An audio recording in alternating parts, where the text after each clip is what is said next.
Welcome to Pastor's Chat today. Well, we're looking at Psalm chapter 39. This is a psalm that David wrote, as we see in the title, and he was going through a difficult time. People were talking behind his back. They were gossiping about him. Yes, he felt like, according to Psalm 38, he had confessed his sin before God.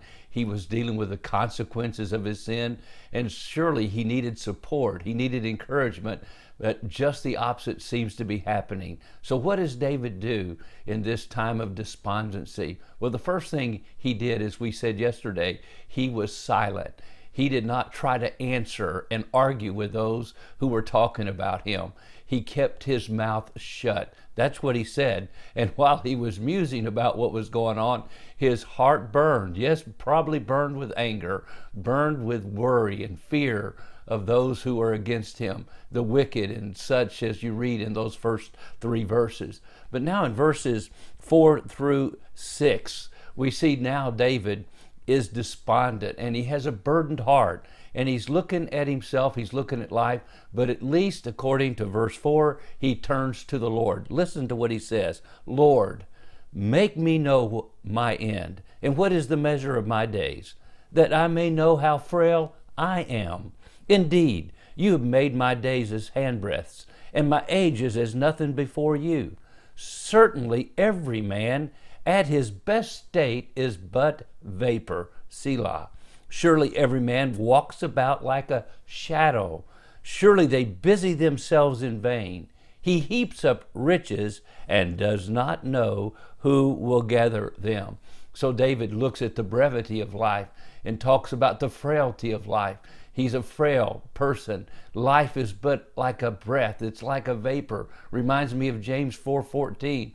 Whereas you know not what shall be on tomorrow. For what is your life? It is even a vapor that appears for a little time and vanishes away. In God's eyes, our life is not very long. If you live to be 990 years old, it would not be a long life compared to eternity in God.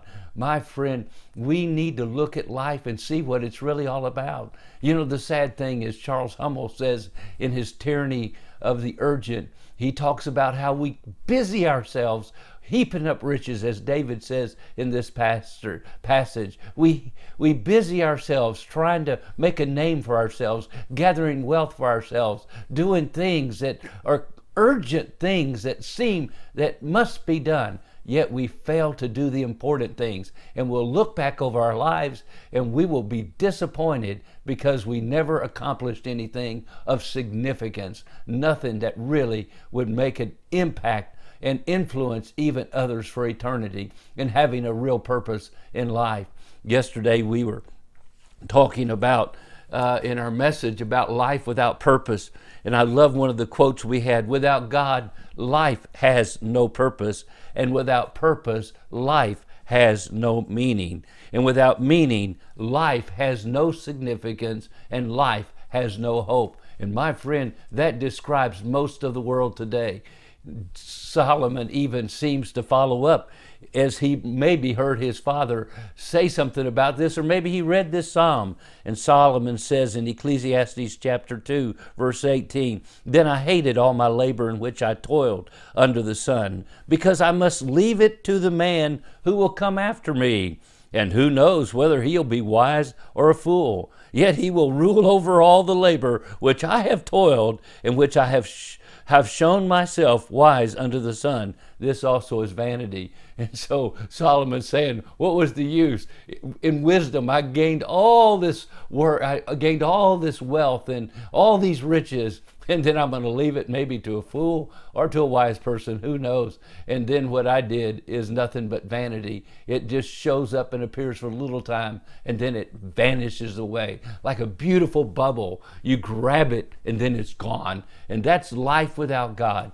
My friend, today, you listen to David here. Realize how frail you are and turn to God like David did. Lord, you know how frail I am. I need your help. I need your grace. I need purpose in life. And what is your purpose in life?